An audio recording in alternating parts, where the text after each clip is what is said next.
ധന്യതിരുനാമം വാഴ്ത്തുടുമാറാകട്ടെ. എല്ലാ ദൈവദാസീദാസന്മാർക്കും മറ്റൊരു സന്ദേശത്തിലേക്ക് എൻ്റെ ഹൃദയം നിറഞ്ഞ സ്വാഗതത്തെ ഞാൻ അർപ്പിക്കുകയാണ്. വിശുദ്ധിക്ക് വേണ്ടി, വേർപാടിനു വേണ്ടി ഒരുങ്ങുകയും ഒരുക്കപ്പെടുകയും ചെയ്യുന്ന എല്ലാ ദൈവദാസീദാസന്മാർക്കും ധന്യനായ യേശുക്രിസ്തുവിൻ്റെ തിരുനാമത്തിൽ സ്നേഹം വന്ദനത്തെയും ഞാൻ അറിയിക്കുകയാണ്. ഞാൻ ഇന്ന് നിങ്ങളോട് സംസാരിപ്പാൻ തിരഞ്ഞെടുത്തിരിക്കുന്ന വിഷയം ഈ അന്ത്യകാലഘട്ടത്തിൽ സഭ നേരിടുന്ന ചില പരാജയങ്ങളെക്കുറിച്ചാണ് ഞാൻ നിങ്ങളോട് സംസാരിപ്പാൻ ആഗ്രഹിക്കുന്നത്. സഭ നേരിടുന്ന പരാജയങ്ങൾ. നമ്മുടെ സഭകളൊക്കെയും ചില പരാജയങ്ങളിലേക്ക് പോയിക്കൊണ്ടിരിക്കുകയാണ്. അത് സഭകൾ തിരിച്ചറിയാതെ പോവുകയാണ്. പക്ഷേ അനേക ദൈവദാസന്മാർ ഈ വിഷയത്തെ ചൊല്ലി പ്രാർത്ഥിക്കുകയും കരയുകയും ഞരങ്ങുകയും ഒക്കെ ചെയ്തുകൊണ്ടിരിക്കുന്ന ഒരു കാലഘട്ടം. പല സഭകളും ഒരു സമയത്ത് അനുകരിച്ചു വന്ന ദൈവവചനത്തിൻ്റെ പല മാതൃകകളും കാലം കടന്നു ചെന്നപ്പോൾ അതെല്ലാം പഴകിയ പുസ്തകം പോലെ ഷെൽഫിലേക്ക് ദൈവിക പ്രമാണങ്ങളെ മാറ്റിക്കൊണ്ടിരിക്കുന്ന ഈ കാലഘട്ടത്തിൽ ഈ സന്ദേശം നിശ്ചയമായും നിങ്ങൾക്കൊരു അനുഗ്രഹമായി തീരുമെന്ന് പരിശുദ്ധാത്മാവിൽ ഞാൻ ആഗ്രഹിക്കുന്നു. അപ്പോൾ സഭ ഇന്ന് പരാജയത്തിലേക്ക് വരേണ്ട ഒന്നാമത്തെ കാര്യമെന്ന് പറയുന്നത് മാനസാന്തരത്തിൻ്റെ സന്ദേശങ്ങൾ സഭകളിൽ ക്ഷയിച്ചുകൊണ്ടിരിക്കുന്നു. സഭകളിൽ ഇന്ന് എന്തില്ല? മാനസാന്തരത്തിൻ്റെ സന്ദേശങ്ങളില്ല.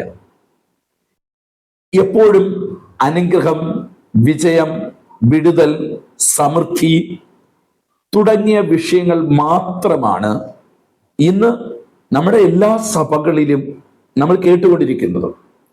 നിങ്ങൾ എപ്പോഴും മനസ്സിലാക്കണം, സഭകൾക്കകത്ത് നൽകേണ്ട, ജനത്തിന് കൊടുക്കേണ്ട സന്ദേശങ്ങൾക്ക് പകരമായി അവർക്ക് വിടുതൽ, വിജയം, അതിലെ പ്രിയമുള്ളവരെ, ഈ സന്ദേശങ്ങൾ കേൾക്കുന്നിടത്ത് ജനം ഓടുകയാണ്. കിലോമീറ്ററോളം താണ്ടി വാഹനങ്ങൾ പിടിച്ച് രാത്രി എന്നില്ലാതെ പകലെന്നില്ലാതെ അവർ ഓടുകയാണ്. എന്തിനാ? വിജയത്തിന് വേണ്ടി. എന്തിനാ? വിടുതലിന് വേണ്ടി. എന്തിനാ? ആരോഗ്യത്തിന് മാറ്റങ്ങൾ വരാൻ വേണ്ടി. എന്നാൽ സഭയുടെ പരാജയം ഇവിടെയാണ് തുടങ്ങിയത്.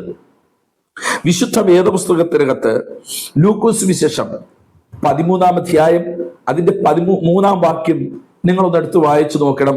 അവിടെ ഇങ്ങനെയാണ് പറയുന്നത്: അല്ലല്ല, മാനസാന്തരപ്പെടാഞ്ഞാൽ നിങ്ങൾ എല്ലാവരും അങ്ങനെ തന്നെ നശിച്ചു പോകുമെന്ന് ഞാൻ നിങ്ങളോട് പറയുന്നു. അപ്പോൾ യേശുപ്പച്ചൻ ഇങ്ങനെ പറയുകയാണ്, അല്ലല്ല, മാനസാന്തരപ്പെടാഞ്ഞാൽ.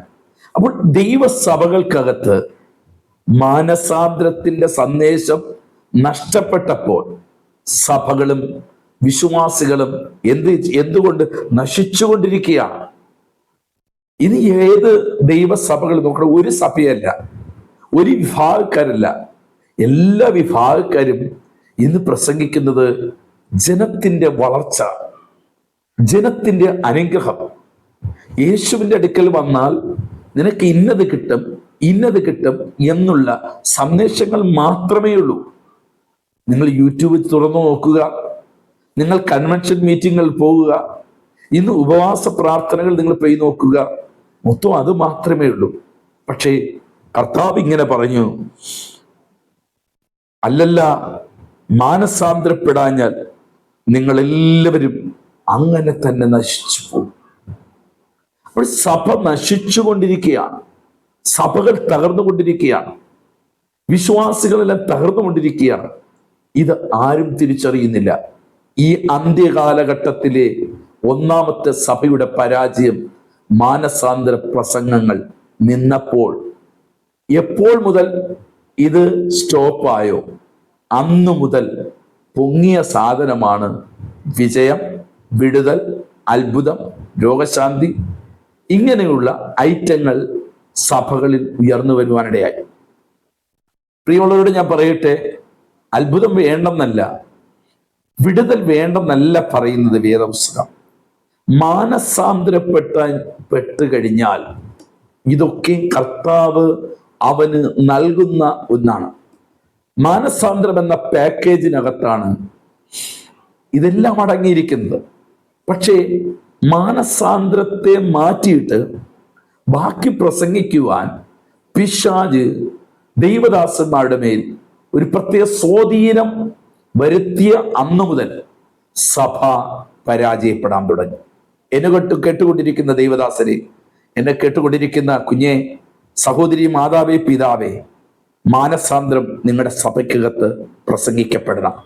പ്രത്യേകിച്ച് ദൈവപുരുഷന്മാരോട് പറയുന്നു, നമ്മളെ ഏൽപ്പിച്ച ആത്മാക്കളെ ഇവിടെ കുറെ നന്മ കൊടുത്ത്, ഇവിടെ അവരുടെ ശരീരത്തെ പുഷ്ടിപ്പെടുത്തി, ഇവിടെ ജഡത്തെ സന്തോഷിപ്പിച്ച് അവരെ നിത്യനരകത്തിലേക്ക് വിടാനല്ല ദൈവം നമ്മുടെ കയ്യിൽ ആടുകളെ തന്നിരിക്കുന്നത്. ഒരു നിത്യതയ്ക്ക് വേണ്ടി ഒരുക്കപ്പെടുന്ന ഒരു സഭയായി നിങ്ങളുടെ സഭ തീരട്ടെ. അതിന് മാനസാന്തരം നമ്മുടെ സഭകളിൽ പ്രസംഗിക്കപ്പെടട്ടെ. രണ്ടാമത്തെ പ്രത്യേകത, സത്യ ഉപദേശത്തിന് ചെവി കൊടുക്കാതെ കർണരസകരമാറുള്ള ഉപദേശങ്ങൾ പറയാൻ തുടങ്ങിയ അന്നു മുതൽ നമ്മുടെ ദൈവസഭകളെല്ലാം പരാജയത്തിൽ പോവുകയാണ്. ഒന്ന് ഞാൻ പറഞ്ഞു, മാനസാന്തരം സഭയ്ക്കകത്ത് പ്രസംഗം നിർത്തിയതോടുകൂടെ സഭകളുടെ പരാജയം ആരംഭിച്ചു. രണ്ടാമത്തത്, സത്യ ഉപദേശം സഭയ്ക്കകത്ത് എന്ന് നിന്നോ അന്നു മുതൽ കർണരസകരമാറുള്ള അല്ലെങ്കിൽ ജഡത്തെ ഇക്കിളിപ്പെടുത്തുന്ന, ജഡത്തെ സുഖിപ്പിക്കുന്ന, മനസ്സിനെ സന്തോഷിപ്പിക്കുന്ന മെസ്സേജുകൾ പറയാൻ തുടങ്ങി. എപ്പോഴാ? പത്യോപദേശം നിന്നപ്പോഴാ. ഒന്ന്, മാനസാന്തരം നഷ്ടപ്പെട്ടു. രണ്ട്, സഭകൾക്കകത്ത് പത്യോപദേശം ആരും പ്രസംഗിക്കാറില്ല. അങ്ങനെ പ്രസംഗിക്കുന്നിടത്ത് ആള് കുറവാണെന്നേ. അങ്ങനെ പ്രസംഗിക്കുമ്പോൾ നമ്മുടെ വരുമാനവും കുറയും, ദൈവദാസന്മാർക്ക് നമ്മുടെ സംഘടനയുടെ വരുമാനം കുറയും, നമ്മുടെ പ്രസ്ഥാനത്തിന്റെ വളർച്ച കുറയും. പക്ഷേ വിശുദ്ധ വേദപുസ്തകം നമ്മളോട് പറയുന്നു, പത്യ ഉപദേശത്തിൽ ജനത്തെ വളർത്തുക. 2 തീമോഥെയോസിന്റെ ലേഖനം 4-ാം അധ്യായം 3-4 വാക്യങ്ങൾ ഒന്നെടുത്ത് വായിക്കുക. അവർ പത്യോപദേശം പൊറുക്കാതെ കർണരസകരമാറ് സ്വന്തം മോഹങ്ങൾക്കൊത്തവണ്ണം ഉപദേഷ്ടാക്കന്മാരെ പെരുക്കുകയും സത്യത്തിന് ചെവി കൊടുക്കാതെ കെട്ട് കഥ കേൾപ്പാൻ തിരികെയും ചെയ്യുന്ന ഒരു കാലം വരുമെന്ന് കാലങ്ങൾക്ക് മുമ്പ് പരിശുദ്ധാത്മാവിന്റെ നിയോഗത്തിൽ പൗലോസ് അപ്പോസ്തലൻ എഴുതിയൊരു വാക്കാണ്. അങ്ങനെയാണെങ്കിൽ പത്യോപദേശത്തിന് ചെവി കൊടുക്കാത്ത ഒരു കാലഘട്ടം. കാരണം എന്താണ്? പത്യോപദേശം സഭകളിലില്ല. ഒന്ന്, മാനസാന്തരം പറയുന്നില്ല.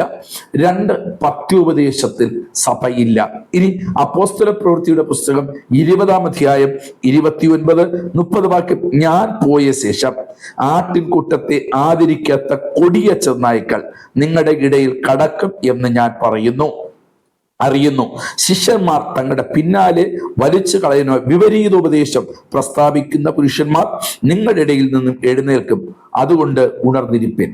അപ്പോസ്തലനായ പൗലൂസ് സഭയോട് പറയുകയാണ്, ഞാൻ പോയ ശേഷം ആട്ടിൻകൂട്ടത്തെ ആദരിക്കാത്ത കൊടിയ ചെന്നായ്ക്കൾ എന്ന് വെച്ചാൽ അവർ വിപരീത ഉപദേശങ്ങൾ എന്ന് വെച്ചാൽ സത്യോപദേശം വിട്ട് എന്ന് വെച്ചാൽ പത്യോപദേശം വിട്ട്, ഹല്ലേലൂയ, അവർ എന്ത് ചെയ്തു? വിപരീത ഉപദേശം എന്ന് വെച്ചാൽ പണമുണ്ടാക്കാൻ വേണ്ടി, ആൾക്കാരെ കൂട്ടാൻ വേണ്ടി, ഞാൻ വലിയ സംഭവം ഒന്ന് പറയിക്കാൻ വേണ്ടി ഇങ്ങനെ നടക്കുമെന്ന് പൗലൂസ് അപ്പോസ്തലൻ പണ്ടേ അരുളപ്പാട് തരുവാനിടയായി. ഇന്ന് എന്നെ കേൾക്കുന്ന ദൈവസഭകളോടും വിശ്വാസ കുടുംബങ്ങളോട് ചോദിക്കട്ടെ, നിങ്ങൾ നിൽക്കുന്ന ദൈവസഭയ്ക്കകത്ത് മാനസാന്തരമാണോ പ്രസംഗിക്കുന്നത്? നിങ്ങൾ പോകുന്ന ദൈവസഭയ്ക്കകത്ത് പത്യോപദേശം പറയാറുണ്ടോ? വന്നിരിക്കുന്ന ആ സമയം മുതൽ തീരുന്നത് വരെ നമ്മൾ സ്പ്രിങ്ങിൽ ഇരിക്കുന്നത് പോലെയല്ലേ പലയിടത്തും ഇരിക്കുന്നത്? ഒരു റെസ്റ്റ് നമുക്ക് തരുന്നില്ലല്ലോ. ഒരല്പം ചിന്തിക്കാൻ പോലും ദൈവവചനത്തിൽ നിന്നും ഒന്നും പറയുന്നില്ലല്ലോ. കാരണം എന്ത്? സഭകൾ ആ ഒരു ലെവലിലേക്ക് മാറ്റപ്പെട്ടുകൊണ്ടിരിക്കുകയാണ്. നിങ്ങളുടെ സഭയിൽ പത്യോപദേശം നിങ്ങൾ കൊടുത്തില്ലെങ്കിൽ നിങ്ങൾ ആടുകൾക്കുള്ള കണക്ക് നിങ്ങൾ കൊടുക്കേണ്ടി വരും. നിങ്ങളുടെ ആശയങ്ങളല്ല, ദൈവവചനം എന്ത് പറയുന്നോ, ഏത് പത്യോപദേശം പറയുന്നോ അത് പറയേണ്ട ഉത്തരവാദിത്വം നമ്മുടേതാണ്. അത് സ്വീകരിക്കേണ്ടത് ജനത്തിൻ്റെതാണ്. അതിനുവേണ്ടി അവരെ ഒരുക്കിയെടുക്കേണ്ടത് സഭയുടെ കടമയാണ്. എങ്കിൽ സഭ തകരുകയില്ല. ദൈവസഭ ഈ അന്ത്യകാലത്ത് വലിയൊരു ശക്തിയായി വരുവാനിടയാകും. 3, സഭയ്ക്കകത്ത് വിശുദ്ധ ജീവിതത്തിലെ അലസത. നമുക്കറിയാം, 1 ഞാൻ പറഞ്ഞു മാനസാന്തരം, 2 പത്യോപദേശം പറയാതെയായി, 3 വിശുദ്ധ ജീവിതത്തിന് ഒരു അലസത. എന്ന് വെച്ചാൽ വിശുദ്ധ ജീവിതത്തിന് വലിയ പ്രാധാന്യം കൊടുക്കാത്ത ഒരു കാലഘട്ടമായി ഈ സഭകൾ തീർന്നു. നോക്കുക, 1 പത്രോസിന്റെ ലേഖനം 1-ാം അധ്യായം അതിന്റെ 15-16 വാക്യങ്ങൾ. നിങ്ങളെ വിളിച്ച വിശുദ്ധനൊത്തവണ്ണം അനുസരണമുള്ള മക്കളായി എല്ലാ നടപ്പിലും വിശുദ്ധരായിരിപ്പിൻ. ഞാൻ വിശുദ്ധനാകിയാൽ നിങ്ങൾ വിശുദ്ധരായിരിപ്പിൻ എന്ന് എഴുതിയിരിക്കുന്നുവല്ലോ. നോക്കണം, ഇവിടെ കർത്താവ് പറയുന്ന ഒരു വാക്കാണ്. പൗലോസ് അപ്പോസ്തലൻ കൂടെ പറയുന്നു,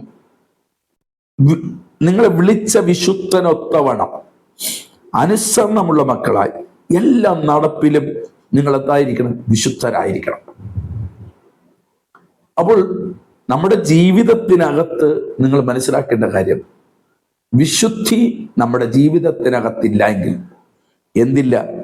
ദൈവത്തെ നമുക്കൊരിക്കലും കാണുവാൻ കഴിയുകയില്ല. അതാണ് ഞാൻ വിശുദ്ധനാകിയാൽ നിങ്ങൾ വിശുദ്ധരായിരിക്കും എന്ന് എഴുതിയിരിക്കുന്നു. കർത്താവ് പറഞ്ഞില്ല ഞാൻ ഇത്രയും മണിക്കൂർ പിതാവിനോട് പ്രാർത്ഥിക്കുന്നു, നിങ്ങൾ ഇങ്ങനെ പ്രാർത്ഥിക്കണമെന്ന് പറഞ്ഞില്ല. ഞാൻ പ്രവചിച്ചിട്ടുണ്ട്, നിങ്ങൾ പ്രവചിക്കാൻ പറഞ്ഞിട്ടില്ല. ഞാൻ പ്രസംഗിക്കുന്നു, അതുകൊണ്ട് നിങ്ങളും പ്രസംഗിക്കണം പറഞ്ഞിട്ടില്ല. പക്ഷേ ഈ ഒരു വചനത്തിൽ പറയുന്നു, ഞാൻ വിശുദ്ധനാകിയാൽ നിങ്ങളും വിശുദ്ധരായിരിക്കും. അപ്പോൾ ദൈവസഭയ്ക്കകത്ത് വിശുദ്ധിയെ കുറിച്ച് ഉള്ള വ്യക്തമായ ഒരു കാഴ്ചപ്പാടും വ്യക്തമായ ദൈവവചനം ജനത്തിന് കൊടുക്കേണ്ടത് ദൈവദാസന്മാരാണ്. വിശുദ്ധിയിൽ എപ്പോഴെല്ലാം സഭ അലംഭാവം കാണിച്ചു, അന്നു മുതൽ സഭ പരാജയപ്പെട്ടുകൊണ്ടിരിക്കുകയാണ്. ഇനി നോക്കുക, എബ്രായർക്ക് എഴുതിയ ലേഖനം 12-ാം അധ്യായം അതിന്റെ 14-ാം വാക്യം. എല്ലാവരും സമാധാനം ആചരിച്ച് ശുദ്ധീകരണം പ്രാപിപ്പാൻ ഉത്സാഹിപ്പിൻ. ശുദ്ധീകരണം കൂടാതെ ആരും കർത്താവിനെ കാണുകയില്ല. ആരും ദൈവകൃപ വിട്ട് പിന്മാറിപ്പോയി വല്ല കൈപ്പുള്ള വേര് മുളച്ച് കലക്കമുണ്ടാക്കി അനേകർ അതിനാൽ മലിനപ്പെടുകയും ആര് ദുർനടപ്പുകാരനോ ഒരു ഊണിന് ജ്യേഷ്ഠപ്രകാശം വിറ്റുകളഞ്ഞ യേശാവിനെ പോലെ അഭക്തനോ ആകാതിരിക്കാൻ കരുതിക്കൊള്ളുവിൻ. കണ്ടോ, ഇവിടെ പറയുന്നത് കണ്ടോ, ശുദ്ധീകരണം പ്രാപിച്ചുകൊള്ളുവിൻ, ഉത്സാഹിപ്പിൻ. ശുദ്ധീകരണം കൂടാതെ ആരും കർത്താവിനെ കാണുകയില്ല. എന്ന് വെച്ചാൽ വിശുദ്ധിയില്ലാതെ ആർക്കും ദൈവത്തെ കാണാൻ കഴിയില്ല. സഭകളോട് പറയുന്നു, 1 നിങ്ങൾ മാനസാന്തരം സഭയിൽ പറയണം, 2 പത്യോപദേശം സഭയ്ക്ക് പറഞ്ഞു കൊടുക്കണം, 3-ാമത്തെ കാര്യം വിശുദ്ധിക്ക് യാതൊരു അലംഭാവവും കാണിക്കരുത്. പലരും വിശ്വാസത്തിന്റെ വാക്കുകൾ മാത്രം ഒതുക്കുന്നു. വിശ്വാസം, പരിശുദ്ധാത്മാവ്, അഭിഷേകം, കൃപാവരങ്ങൾ. പക്ഷെ വിശുദ്ധിയെ കുറിച്ച് സഭയ്ക്കകത്ത് പറയാൻ ആളില്ല. നിങ്ങൾ നോക്കണം. അതുകൊണ്ട് എന്ത് സംഭവിക്കുന്നു? ജനം അശുദ്ധിയിലോട്ട് പോയിക്കൊണ്ടിരിക്കുകയാണ്. വിശുദ്ധി പറഞ്ഞു കൊടുക്കുവാൻ ദൈവദാസന്മാരില്ല. അതുകൊണ്ട് ജനം എന്ത് ചെയ്യുന്നു? വിശുദ്ധി ഒരു പേര് മാത്രമായിരിക്കുകയാണ്. ബാക്കി അവരുടെ ജീവിതമെല്ലാം അശുദ്ധിയിലോട്ട് പിശാച് വലിച്ചു കൊണ്ടുപോവുകയാണ്. ആകയാൽ സഭയുടെ 3-ാമത്തെ പരാജയം എന്ന് പറയുന്നത് വിശുദ്ധ ജീവിതം അല്ലെങ്കിൽ വിശുദ്ധീകരണം. ദൈവസഭയിൽ എപ്പോഴെല്ലാം അലംഭാവം കാണിച്ചു തുടങ്ങിയോ അന്ന് മുതൽ സഭകൾ തകരാൻ തുടങ്ങി. 4-ാമത്തെ കാര്യം പ്രാർത്ഥനയും ദൈവവചനത്തിന്റെയും കുറവ്. ഒരു സഭയുടെ നിലനിൽപ്പ് ഒരു തലമുറയിൽ പ്രാർത്ഥനയും ദൈവവചനവുമായിരുന്നു. ഇന്ന് പ്രാർത്ഥന ഒരു ഞായറാഴ്ച 2 മണിക്കൂറാക്കി തീർത്തു. പണ്ട് അങ്ങനെയല്ല.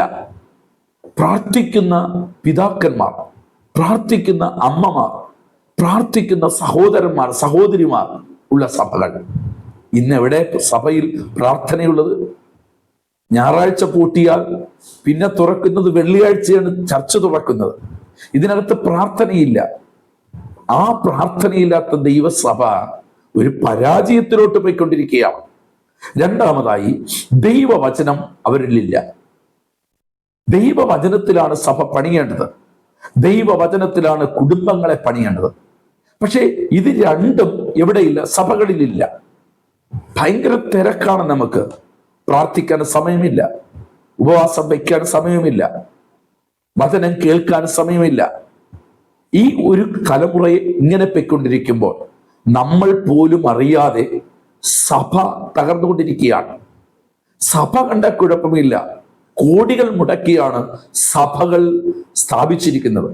പക്ഷെ അതിനകത്ത് വരുന്ന എത്ര ദൈവമക്കൾ നിത്യതയ്ക്ക് വേണ്ടി ഒരുക്കപ്പെടുന്നു എന്ന ചിന്ത നമ്മൾ വിസ്മരിക്കാതെ പോകരുത്. സ്തോത്രം. ഇതിനകത്ത് വരുന്ന എത്ര പേർക്ക് ക്രിസ്തുവിന്റെ വചനത്തിൽ ഉറപ്പുണ്ട് എന്ന് ചോദിച്ചാൽ നമുക്കറിയില്ല. ഇതിനകത്ത് വരുന്ന എത്ര പേർ ഒരു വിശുദ്ധൻ എന്ന് ചോദിച്ചാൽ നമുക്ക് എത്ര പേർക്ക് പറയാൻ പറ്റും? ഇതിനകത്ത് വരുന്ന എത്ര പേർ മാനസാന്തരപ്പെട്ടത് എന്ന് ചോദിച്ചാൽ അറിഞ്ഞുകൂടാ. ഇതിനകത്ത് എത്ര പേർ ഭക്തി ഉപദേശത്തിൽ നിൽക്കുന്നു എന്ന് ചോദിച്ചാൽ അവർക്കറിയില്ല. അങ്ങനെ ഒരു തലമുറയിലേക്ക് നമ്മൾ പൊയ്ക്കൊണ്ടിരിക്കുമ്പോൾ സഭയുടെ വലിപ്പമല്ല, ജനത്തിന്റെ കൂട്ടമല്ല, നമ്മൾ പോലും അറിയാതെ സാത്താൻ അവന്റെ തന്ത്രമായിരിക്കുന്ന ഈ വ്യാപാരം സഭകളിൽ വെളിപ്പെടുത്തി വചന ശുശ്രൂഷയ്ക്ക് പ്രാധാന്യം കൊടുക്കാതെ ഇന്ന് നോക്കണം. ഒരു വചനമെടുക്കും, യേശു കണ്ണുനീർ വാർത്തു, അത് പറഞ്ഞു തുടങ്ങിയാൽ പിന്നെ അന്നത്തെ പകൽ മുഴുവനും സെന്റിമെന്റ്സ് ആയിട്ടുള്ള കുറെ അങ്ങനെയുള്ള മെസ്സേജ് ആയിരിക്കും, ജനത്തെ കരയിപ്പിക്കുന്ന മെസ്സേജ്. ചിലയിടത്ത് ഏലിയാവിന്റെ കാക്ക വന്നു, അന്നൊരു വിടുതല മാത്രം. ആ ഒറ്റ വാക്കിൽ നിന്ന് തുടങ്ങുന്നത് 2-3 മണിക്കൂർ എന്ത് പറയുന്നു എന്ന് പോലും പലർക്കും അറിയില്ല. ഇങ്ങനെ വരുമ്പോൾ നിങ്ങൾ മനസ്സിലാക്കണം, നമ്മുടെ മുമ്പിൽ ഈ ഞായറാഴ്ച വന്ന് കൈയടിച്ചവർ നാളെ പോകുന്നത് ലോകമാകുന്ന സമുദ്രത്തിലാണ്. ലോകത്തിന്റെ പിന്നാലാണ് പോകുന്നത്. അവിടെ ജോലി സ്ഥലത്താകട്ടെ, അവിടെ സമൂഹത്തിലാകട്ടെ, ജാതികളുടെ ഇടയിലാണ് അവർ ജീവിക്കുന്നത്. ഇന്ന് കിട്ടിയ കാക്ക ദാ വരുന്നു, ഏലിയാവിന്റെ കാക്ക വരുന്നു, അല്ലെങ്കിൽ ദാവീദിന്റെ കിന്നരമെടുത്ത് വായിക്കുന്നു. ഇങ്ങനെയുള്ള 2-3 വാക്ക് മാത്രം പറയും. ഞാൻ പറയുന്ന ഇതൊന്നും തെറ്റെന്നല്ല ഞാൻ പറയുന്നത്. പക്ഷെ അതിൻ്റെ ഉള്ളടക്കം നിങ്ങൾ വചനം പഠിപ്പിക്കണം. വചനം പഠിപ്പിക്കാത്ത സഭ പരാജയത്തിന്റെ സഭയാണ്. പ്രാർത്ഥിക്കാത്ത സഭ പരാജയത്തിലോട്ട് പോയിക്കൊണ്ടിരിക്കുകയാണ്. സഭ മാത്രമല്ല, ദൈവദാസന്മാരോട് ഞാൻ പ്രത്യേകിച്ച് ആവർത്തിച്ച് പറയുന്നു, നമ്മുടെ സഭകളെ ദൈവവചനം പഠിപ്പിക്കണം. 10 ആത്മാക്കളെ ഉള്ളൂ, അവരെ വചനം പഠിപ്പിക്കണം, അവരെ പ്രാർത്ഥിപ്പിക്കണം. മസ്റ്റായിട്ട് പ്രാർത്ഥന വ്യക്തികളിൽ ഏൽപ്പിക്കണം. അവരെ പ്രാർത്ഥന എന്നത് പഠിപ്പിക്കണം. നമ്മുടെ ആവശ്യങ്ങൾക്ക് വേണ്ടി മാത്രം ഒരു ഉപവാസം പ്രാർത്ഥന അതല്ല പ്രാർത്ഥന. നമ്മൾ ഏത് സമയത്തും ആത്മാവിൽ പ്രാർത്ഥിക്കാൻ ജനത്തെ പരിശീലിപ്പിക്കണം. സഭ അതിന് ഉൾക്കൊള്ളണം. ദൈവദാസന്മാർ അതിന് മുൻകൈ എടുത്താൽ സഭകൾ തകരത്തില്ല. എപ്പോഴെല്ലാം നമ്മുടെ ജീവിതത്തിനകത്ത് പ്രാർത്ഥന കുറഞ്ഞോ, വചനം കുറഞ്ഞോ, അന്നു മുതൽ സഭകൾ തകരുകയാണ്. മത്തായി സുവിശേഷം 26-ാം അധ്യായം 41-ാം വാക്യം, പരീക്ഷയിൽ അകപ്പെടാതിരിപ്പാൻ ഉണർന്നിരുന്ന് പ്രാർത്ഥിപ്പീൻ. നോക്കണം, അവിടെ പറയുകയാണ് പരീക്ഷയിൽ നിങ്ങൾ അകപ്പെടും. പള്ളിയിൽ വരുമ്പോൾ പരീക്ഷ ചിലപ്പോൾ വരില്ല. ആ ഒരാഴ്ച ഒരു പരീക്ഷയിൽ അകപ്പെടുന്ന സമയമുണ്ട്. അപ്പോൾ ഉണർന്നിരുന്ന് പ്രാർത്ഥിക്കുന്നവന് മാത്രമേ ആ പരീക്ഷയിൽ ജയിക്കാൻ പറ്റുകയുള്ളൂ, പ്രലോഭനങ്ങൾ ജയിക്കാൻ പറ്റുകയുള്ളൂ, പാപത്തിൽ നിന്ന് ജയിക്കാൻ പറ്റുകയുള്ളൂ. പിശാചു കൊണ്ടിടുന്ന സകല പാപശക്തികളിൽ നിന്നും രക്ഷപ്പെടണമെങ്കിൽ ഒരു പ്രാർത്ഥന ഉണ്ടാകണം. എങ്ങനെ? ഉണർന്നിരുന്ന് പ്രാർത്ഥിക്കണം.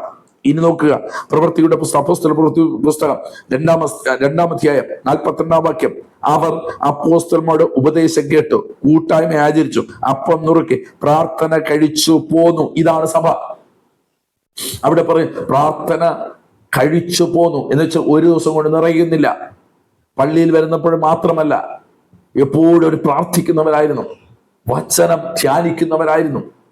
അപ്പോൾ ദൈവസഭകൾ തകരാതിരിപ്പാൻ ദൈവവചനത്തിൽ കൂടെ 4-മതായി പറയുന്നു, പ്രാർത്ഥനയും ദൈവവചനവും നമ്മുടെ സഭയിൽ ഉണ്ടാകണം.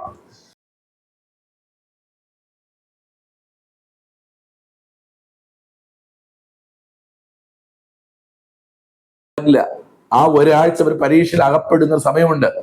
അപ്പോൾ ഉണർന്നിരുന്ന് പ്രാർത്ഥിക്കുന്നവന് മാത്രമേ ആ പരീക്ഷയിൽ ജയിക്കാൻ പറ്റുകയുള്ളൂ, പ്രലോഭനങ്ങൾ ജയിക്കാൻ പറ്റുകയുള്ളൂ, പാപത്തിൽ നിന്ന് ജയിക്കാൻ പറ്റുകയുള്ളൂ. പിശാച് കൊണ്ടിടുന്ന സകല പാപശക്തികളിൽ നിന്നും വിടുവിക്കണം, രക്ഷപ്പെടണമെങ്കിൽ ഒരു പ്രാർത്ഥന ഉണ്ടാകണം. എങ്ങനെ? ഉണർന്നിരുന്ന് പ്രാർത്ഥിക്കണം. ഇനി നോക്കുക, പ്രവൃത്തിയുടെ പുസ്തകം, അപ്പോസ്തല പ്രവൃത്തി പുസ്തകം 2-ാം അധ്യായം 42-ാം വാക്യം. അവർ അപ്പോസ്തലന്മാരുടെ ഉപദേശം കേട്ടു, കൂട്ടായ്മ ആചരിച്ചു, അപ്പം നുറുക്കി പ്രാർത്ഥന കഴിച്ചു പോന്നു. ഇതാണ് സഭ. അവിടെ പറയും പ്രാർത്ഥന കഴിച്ചു പോന്നു എന്ന് വെച്ചാൽ ഒരു ദിവസം കൊണ്ട് നിറയുന്നില്ല. പള്ളിയിൽ വരുന്നപ്പോൾ മാത്രമല്ല, എപ്പോഴും ഒരു പ്രാർത്ഥിക്കുന്നവരായിരുന്നു, വചനം ധ്യാനിക്കുന്നവരായിരുന്നു. അപ്പോൾ ദൈവസഭകൾ തകരാതിരിപ്പാൻ ദൈവവചനത്തിൽ കൂടെ 4-മതായി പറയുന്നു, പ്രാർത്ഥനയും ദൈവവചനവും നമ്മുടെ സഭയിൽ ഉണ്ടാകണം.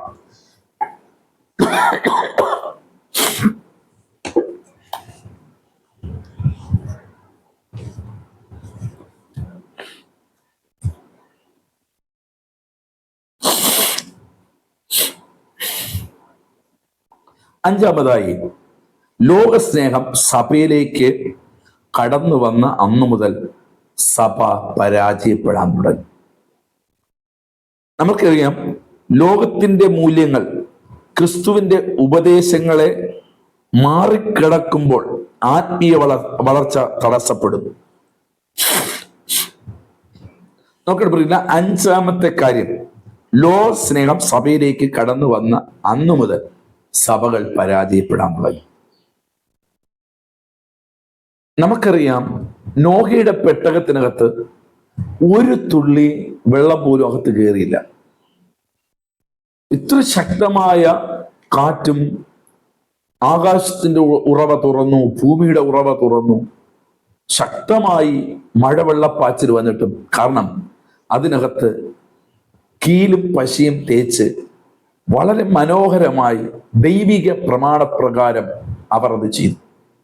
മരുഭൂമിയിൽ കൂടെ കൊണ്ടുപോകുന്ന യഹോവയുടെ പെട്ടകത്തിനകത്ത് പുറത്തുള്ള ഒരു പൊടിപടലം അകത്ത് കയറാറില്ല. അത്ര സുരക്ഷിതമാണ്. ദൈവസഭയും അതിന് നിഴലാണ്. ദൈവസഭയും ഇത് തന്നെയാണ്. ലോകത്തിന്റെ മലിനതകൾ ഒന്നും സഭയ്ക്കകത്ത് കയറാൻ പാടില്ല. ഇത് നോക്കണം. നിങ്ങൾ 2 വാക്യം കൂടെ ഒന്ന് വായിച്ചോട്ടെ. 1 യോഹന്നാന്റെ ലേഖനം 2-ാം അധ്യായം 15-17 മുതൽ 15-16-17 വാക്യം.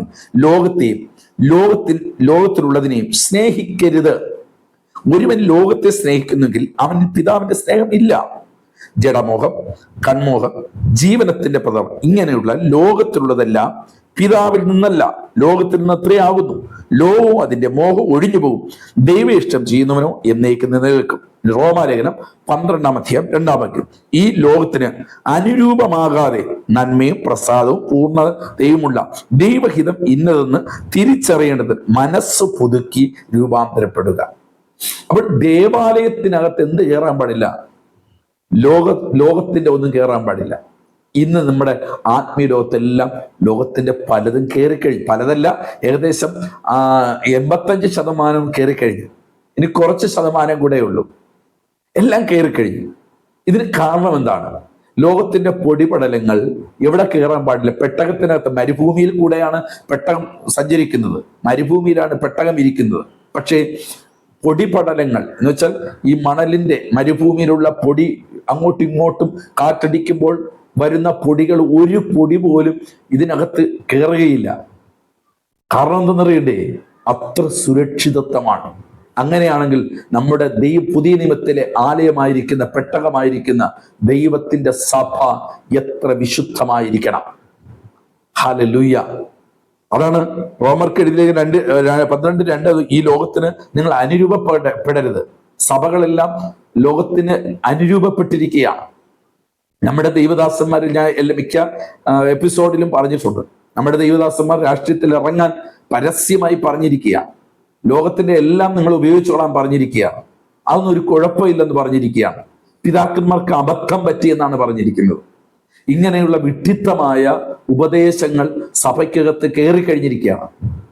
സ്തോത്രം. എന്നാൽ ഞാൻ പറയട്ടെ, വിഡ്ഢികൾ ഇനിയും വിഡ്ഢിത്തം പറഞ്ഞോട്ട് കൊണ്ടിരിക്കുക തന്നെ ചെയ്യും. അത് നമ്മൾ വലിയ കാര്യമാക്കണ്ട. പക്ഷെ ദൈവവചനത്തിന്റെ വ്യവസ്ഥ പ്രകാരം ലോകവും അതിന്റെ മോഹവും ഒഴിഞ്ഞു പോകും. ദൈവ ഇഷ്ടം ചെയ്യുന്നവൻ മാത്രം നിലനിൽക്കും. അപ്പോൾ നിങ്ങൾ മനസ്സിലാക്കണം, ലോകത്തിന്റെ സ്നേഹം എന്ന് സഭയ്ക്കകത്ത് കയറാൻ തുടങ്ങിയോ അന്നു മുതൽ ദൈവസഭ തകരാൻ തുടങ്ങി. രാഷ്ട്രീയം നമുക്കറിയാം, സഭാരാഷ്ട്രീയം എന്ന് സഭയ്ക്കകത്ത് കയറി. വേർപാടില്ലാത്ത അവസ്ഥ, നേരെ തുണി കൊടുക്കാൻ അറിഞ്ഞുകൂടാത്ത അവസ്ഥ, സ്റ്റേജിൽ കയറി ഈ ബ്രാക്ക് ഡാൻസ് കളിക്കുന്നത് പോലെ ആരാധന ആക്കി. നിങ്ങൾ മനസ്സിലാക്കണം, ലൈറ്റ് ഷോ, യാഗപീഠത്തിൽ, ഇതൊക്കെ ലോകത്തിൻ്റെതല്ലേ. ഈ രാഷ്ട്രീയ നേതാക്കന്മാരെ യാഗപീഠത്തിൽ കയറ്റി ഇരുത്തിയിരിക്കുന്ന അവസ്ഥകൾ ഇത് ലോകത്തിൻ്റെതല്ലേ. ഇതൊക്കെ എന്ന് സഭയ്ക്കകത്ത് കയറിയോ അന്നു മുതൽ സഭ ലോകത്തിൻ്റെതായി മാറിക്കഴിഞ്ഞു. Praise the Lord.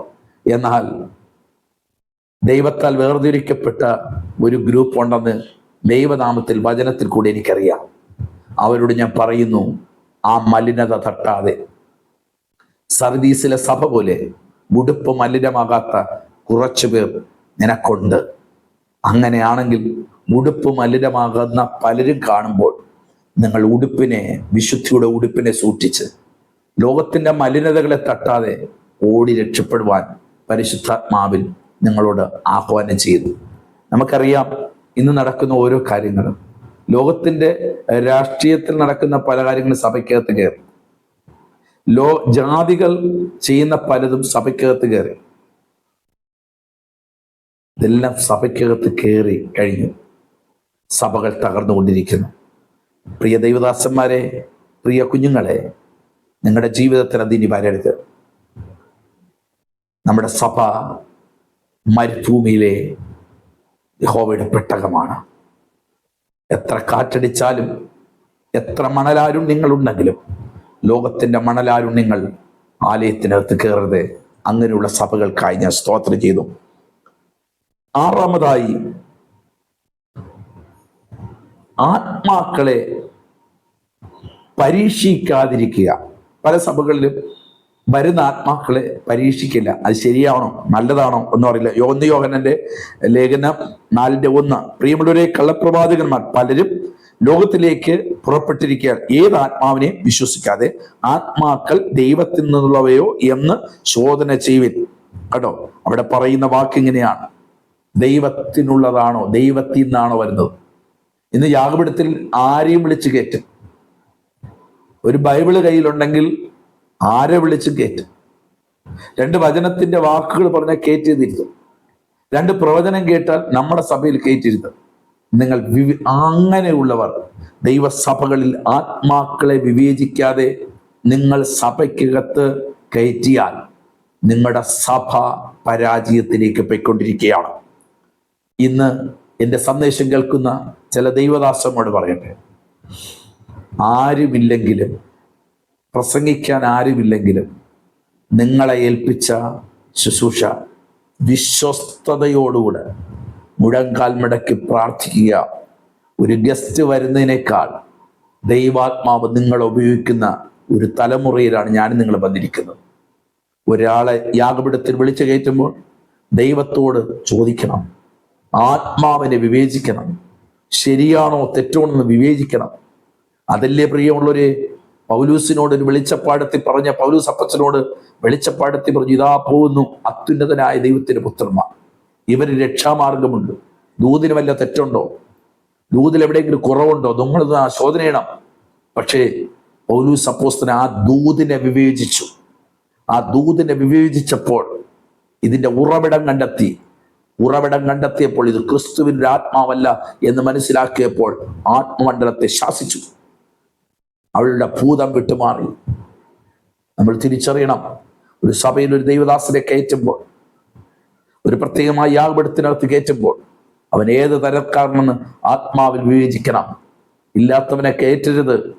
അവനുള്ള വ്യാപാരം നിങ്ങളുടെ സഭയെ പരാജയപ്പെടുത്തും. ഇങ്ങനെ പല സഭകളും തകർന്നുകൊണ്ടിരിക്കുകയാണ്. അത്ര വലിയ ഉപദേശിയായിരുന്നാലും, എത്ര അത്ഭുതം നടത്തുന്ന ഉപദേശിയായിരുന്നാലും, എത്ര അഭിഷേകം ചൊരിയുന്ന ഉപദേശിയായിരുന്നാലും ദൈവത്തോട് ആത്മാവിനെ വിവേചിക്കാതെ സഭയ്ക്കകത്ത് കയറ്റരുതെന്ന് ദൈവനാമത്തിൽ ഞാൻ നിങ്ങളുടെ ആലോചന പറയുന്നു. അല്ല എങ്കിൽ സഭ തകരപ്പെടും. അവസാനമായി ഒരു വാക്ക് പറയട്ടെ.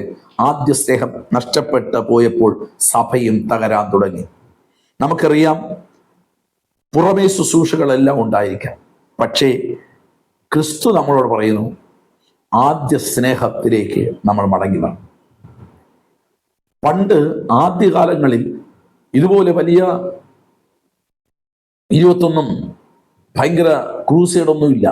പക്ഷെ ആദ്യകാലങ്ങളിൽ ആദ്യ സ്നേഹമുണ്ടായിരുന്നു. ക്രിസ്തുവിലുള്ള ആദ്യ സ്നേഹമുണ്ടായിരുന്നു. ആദ്യ സ്നേഹത്തിൽ നിന്ന നമ്മുടെ പിതാക്കന്മാർ, മാതാക്കൾ, നമ്മുടെ ഒരു തലമുറ ക്രിസ്തുവിൽ പണിഞ്ഞ സാമ്രാജ്യം ഇന്നും നിലനിൽക്കുകയാണ്. ആദ്യ സ്നേഹത്തിൽ പണിഞ്ഞു. എന്നാൽ വെളിപ്പാട് പുസ്തകം 2 അധ്യായം 4-5 നിങ്ങൾ വായിക്കണം. എങ്കിലും നിന്റെ ആദ്യ സ്നേഹം വിട്ടുകളഞ്ഞെന്നൊരു കുറ്റം നിന്നെ കുറിച്ച് പറയാനുണ്ട്. ഏതിൽ നിന്ന് വീണിരിക്കുന്നു എന്ന് ഓർത്ത് മാനസാന്തരപ്പെട്ട് ആദ്യത്തെ പ്രവൃത്തി ചെയ്തുകൊള്ളുക. അല്ലാഞ്ഞാൽ ഞാൻ വരികയും നീ മാനസാന്തരപ്പെടാഞ്ഞാൽ നിന്റെ നിലവിളക്ക് അതിൻ്റെ നിലയിൽ നിന്ന് നീക്കിക്കളയും ചെയ്യും. ക്രിസ്തുവുമായിട്ടുള്ള ബന്ധത്തിൽ സ്നേഹക്കുറവെന്നോ ആദ്യ സ്നേഹത്തിലേക്ക് വരണം. പണ്ടെപ്പോഴും പ്രാർത്ഥന, ആരാധന, എപ്പോഴും ആത്മീയ തീഷ്ണത, കർത്താവിന് വേണ്ടി എന്തെങ്കിലും ചെയ്യണം. ആരാധനകളിലും പ്രാർത്ഥനകളിലും ഉപവാസങ്ങളിലും കൂട്ടായും നമുക്കൊരു ഓട്ടമുണ്ടായിരുന്നു. ഇന്നുണ്ടോ? റീസൺ എന്താണ്? നമുക്ക് പറയാൻ ഒത്തിരി റീസണാണ്. ജോലിയുണ്ട്, പിള്ളേരുടെ കാര്യം, കുടുംബകാര്യം, സാമ്പത്തിക ഇല്ലായ്മ. പ്രിയമുള്ളവരെ, ഇതൊന്നും ഇല്ലാത്തൊരു കാലഘട്ടത്തിലാണ് നമ്മൾ ജീവിച്ചിരുന്നത്. അന്നുള്ള തീഷ്ണത ഇന്നുണ്ടോ? ഇല്ല എങ്കിൽ അതിൻ്റെ അർത്ഥം ആദ്യ സ്നേഹം നഷ്ടപ്പെട്ടു പോയി. ആദ്യ സ്നേഹത്തെ നമ്മൾ വീണിരിക്കുകയാണ്. നമ്മൾ എന്ത് ചെയ്യണം? മാനസാന്തരപ്പെട്ട് മടങ്ങി വരണമെന്ന് പറയുന്നു. 2 മത്തായി 23:37-38 ഇങ്ങനെ പറയുന്നു. ഇതാകുന്നു വലിയതും ഒന്നാമത്തതുമായ കൽപ്പന, രണ്ടാമത്തത് അതിനേക്കാൾ സമം. കൂട്ടുകാരൻ നിന്നെ പോലെ തന്നെ സ്നേഹിക്കണം. ഈ 2 കൽപ്പനകളിൽ സകല ന്യായപ്രമാണം പ്രവാചകന്മാർ അടങ്ങിയിരിക്കുന്നു. കണ്ടോ? 1, ദൈവത്തോടുള്ള സ്നേഹത്തിൽ നിന്ന് മാറിയിട്ടുണ്ടെങ്കിൽ. 2, മനുഷ്യരുമായിട്ടുള്ള സ്നേഹത്തിന് അകന്നിട്ടുണ്ടെങ്കിൽ നമ്മൾ മടങ്ങി വരണം. വെളിപ്പാട് പുസ്തകത്തിൽ പറയുന്നു ഏതിൽ വീണിരിക്കുന്നു എന്നോർത്ത് മടങ്ങി വരണം. പ്രാർത്ഥന കുറഞ്ഞു പോകുന്നു. നമ്മളിനൊന്ന് ഇരുന്ന് ചിന്തിക്കണം. പണ്ടത്തെ പോലെ ആരാധനയ്ക്ക് പോകാനുള്ള വലിയ താല്പര്യമൊന്നുമില്ല. പിന്നെ ഒരു ചടങ്ങിന് പോകുന്നുണ്ട് ഞായറാഴ്ച. പണ്ടങ്ങനെയല്ല. ദൈവദാസനോടുകൂടെ, അച്ഛനോടുകൂടെ, സുവിശേഷകരോടുകൂടെ എന്തൊരു ഓട്ടമായിരുന്നു. ആരാധനകൾക്കും പ്രാർത്ഥനകൾക്കും കൺവെൻഷൻ നടത്തുവാനും ദൈവനാമത്തിന് കൊടുക്കുവാനും. ഇന്ന് നിങ്ങളത് ആലോചിക്കണം, നമുക്കിന്ന് അതിനൊന്നും സമയമില്ല. നമ്മുടെ ഓഫീസ്, നമ്മുടെ ജോലി, നമ്മുടെ മക്കൾ, നമ്മുടെ മക്കളുടെ വിദ്യാഭ്യാസം എവിടം വരെ എത്തിയിരിക്കുന്നു നോക്കണം. ആദ്യ സ്നേഹം നഷ്ടപ്പെട്ടു പോയി. ആദ്യ സ്നേഹം നഷ്ടപ്പെട്ടപ്പോൾ നമുക്ക് രണ്ടാമത് നഷ്ടപ്പെട്ടത് ബന്ധങ്ങൾ നഷ്ടപ്പെട്ടു. വിശ്വാസികളുമായുള്ള ബന്ധം പോയി, ദൈവദാസന്മാരുമായുള്ള ബന്ധം പോയി, കൂട്ടായ്മയുള്ള ബന്ധം പോയി, കൂടപ്പിറപ്പുകളുമായുള്ള ബന്ധം പോയി. എവിടെ തുടങ്ങിയതാ? ആദ്യ സ്നേഹം നഷ്ടപ്പെട്ടത് കൊണ്ടാണ്. ആകയാൽ ഈ 7 കാര്യങ്ങൾ നിങ്ങൾ മറക്കരുത്. ഒന്നാമത്തെ കാര്യം, മാനസാന്തരം സഭയിൽ പ്രസംഗിക്കാതെ വന്നു. 2, പത്യോപദേശം അല്ലെങ്കിൽ സത്യ ഉപദേശം എപ്പോഴെല്ലാം സഭയ്ക്കകത്ത് നിന്നുപോയോ അന്ന് മുതൽ സഭ തകർന്നുകൊണ്ടിരിക്കുകയാണ്. 3, വിശുദ്ധിയിൽ സഭ അലസത കാണിക്കാൻ എന്ന് തുടങ്ങിയോ അന്ന് മുതൽ സഭ തകർന്നിരിക്കുകയാണ്. 4-ാമത്തെ കാര്യം, പ്രാർത്ഥനയും ദൈവവചനത്തിന് പ്രാധാന്യം കൊടുക്കാതെയായോ അന്ന് മുതൽ സഭ തകർന്നിരിക്കുകയാണ്. ഇനി 5, സഭ ലോക സ്നേഹത്തിലേക്ക് ഇഴുകിപ്പോകാൻ തുടങ്ങിയോ അന്ന് മുതൽ സഭ തകർന്നു കഴിഞ്ഞിരിക്കുകയാണ്. 5, ആത്മാക്കളെ വിവേചിക്കാതിരിപ്പാൻ എന്ന് തൊട്ട് നമ്മൾ തുടങ്ങിയോ അന്നു മുതൽ സഭ തകർന്നു കഴിഞ്ഞിരിക്കുകയാണ്. അടുത്തത്, ആദ്യ സ്നേഹം എപ്പോഴെല്ലാം നഷ്ടപ്പെട്ടു തുടങ്ങിയോ അന്നു മുതൽ നമ്മുടെ സഭകളും നമ്മളും തകർന്നുകൊണ്ടിരിക്കുകയാണ്. എന്നെ കേൾക്കുന്ന എൻ്റെ പ്രിയ സഹോദരങ്ങളെ, നിങ്ങൾ നിരാശപ്പെടാനല്ല, നിങ്ങൾ ഭാരപ്പെടാനല്ല, ദൈവത്തോടൊന്ന് ചോദിക്കണം. കർത്താവേ, എനിക്ക് ശരിക്കൊരു മാനസാന്തരമുണ്ടോ? ഞാൻ പത്യവചനത്തിൽ കൂടെയാണോ യാത്ര ചെയ്യുന്നത്? പത്യവചനത്തിലാണോ ജീവിക്കുന്നത്? കർത്താവേ, ഞാൻ വിശുദ്ധിയിലാണോ ഇന്ന് നിൽക്കുന്നത്? ഞാൻ പ്രാർത്ഥനയിലും വചനത്തിലുമാണോ പൊയ്ക്കൊണ്ടിരിക്കുന്നത്? കർത്താവ്, ലോകത്തിന്റെ സ്നേഹം എന്തെങ്കിലും എൻ്റെ ഉള്ളിനകത്ത് പറ്റിയോ? കർത്താവേ, ആദ്യ സ്നേഹം എന്നിൽ നിന്നും അകന്നു പോയോ? എനിക്ക് ആത്മാക്കളെ വിവേചിക്കാൻ കഴിയുന്നുണ്ടോ? ഇത്യാദി കാര്യങ്ങൾ ഒന്ന് വിചിന്തനം ചെയ്യണം. പ്രത്യേകിച്ച് ദൈവദാസന്മാരോട് ഈ കാര്യം ഞാൻ നിങ്ങളെ കയ്യിലേൽപ്പിക്കുകയാണ്. ദൈവം നമുക്ക് തന്ന ആടുകൾക്ക് നമ്മൾ കണക്ക് കൊടുക്കണം.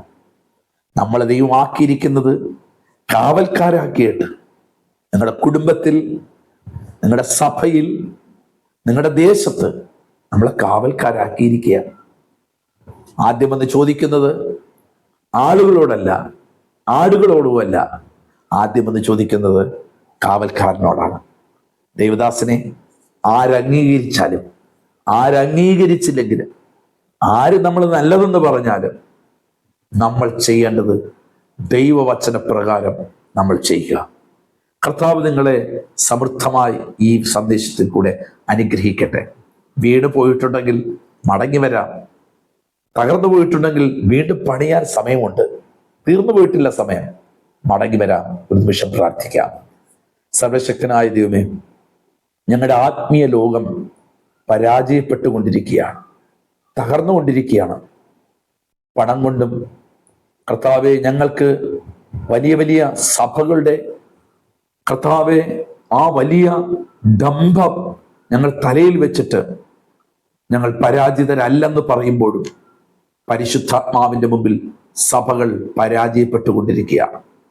കർത്താവ്, 7 പ്രധാനപ്പെട്ട കാര്യങ്ങൾ ഞങ്ങളെ ചിന്തയിലേക്ക് ദൈവം കൊണ്ടുവന്നു. കർത്താവ്, ഞങ്ങൾ ഒരുമിച്ച് ഈ ദൂത് ഏറ്റെടുക്കുകയാണ്. ഇതൊരു ദൈവസഭ മാത്രമല്ല, ഇത് ഞങ്ങളുടെ കുടുംബത്തിന്റെ വിഷയം കൂടെയാണ്. കുടുംബത്തിന്റെ കൂടെ മാത്രമല്ല, ഞങ്ങളുടെ ഞങ്ങളുടെ വ്യക്തിപരമായ വിഷയം കൂടെയാണ്. കർത്താവെ, ഞങ്ങളെ പുതിയ നിയമത്തിന്റെ സഭയായി ഞങ്ങളെ നിയന്ത്രിച്ചിരിക്കുമ്പോൾ ഞങ്ങൾ പരാജയപ്പെട്ടുകൊണ്ടിരിക്കുന്നു എന്നുള്ള സത്യം കൂടെ ഇന്ന് രാവിലെ ഞങ്ങളെ കേൾപ്പിച്ചതിനായി സ്തോത്രം. നിന്റെ കുഞ്ഞുങ്ങളെ അനുഗ്രഹിക്കണം. ഈ സന്ദേശത്തിൽ കൂടെ ചിലരുടെ ജീവരക്ഷ നടക്കുവാൻ, ചിലരും കൂടെ ക്രിസ്തുവിലേക്ക് അടുക്കുവാൻ, ചിലരും കൂടെ നിത്യതയുടെ വഴിയിലേക്ക് അധികമായി ഇറങ്ങി വരുവാൻ സ്വർഗസ്ഥനായ എൻ്റെ പിതാവെ അങ്ങ് സഹായിക്കണം. സ്വർഗം അതിന് ഒരവസരം നിന്റെ കുഞ്ഞുങ്ങൾക്ക് ഞങ്ങൾക്ക് നൽകിയതിനായി സ്തോത്രം. കൃപ കൊണ്ട് നിറയ്ക്കണം. യേശുക്രിസ്തുവിൻ നാമത്തിൽ തന്നെ. ആമേൻ, ആമേൻ, ആമേൻ. എൻ്റെ പ്രിയ സഹോദരങ്ങളെ, ഈ സന്ദേശം നിങ്ങളുടെ ജീവിതത്തിന് മാറ്റം വരുത്തും എന്ന് ഞാൻ വിശ്വസിക്കുകയാണ്. മാറ്റം വരുത്തിയാൽ ഈ സന്ദേശം മറ്റുള്ളവർക്കും സഭ വാട്സപ്പ് ഗ്രൂപ്പുകളിലും ഒക്കെ നിങ്ങൾ ഇതിനെ അയച്ചു കൊടുക്കുക. മറ്റൊന്നിനും വേണ്ടിയല്ല, ക്രിസ്തുവിൽ ഒരാളെയും കൂടെ നമ്മിൽ കൂടെ പണിഞ്ഞെടുത്താൽ നിത്യതയിൽ അതിന് പ്രതിഫലമുണ്ട്. കർത്താവ് നിങ്ങളെ അനുഗ്രഹിക്കുമാറാകട്ടെ.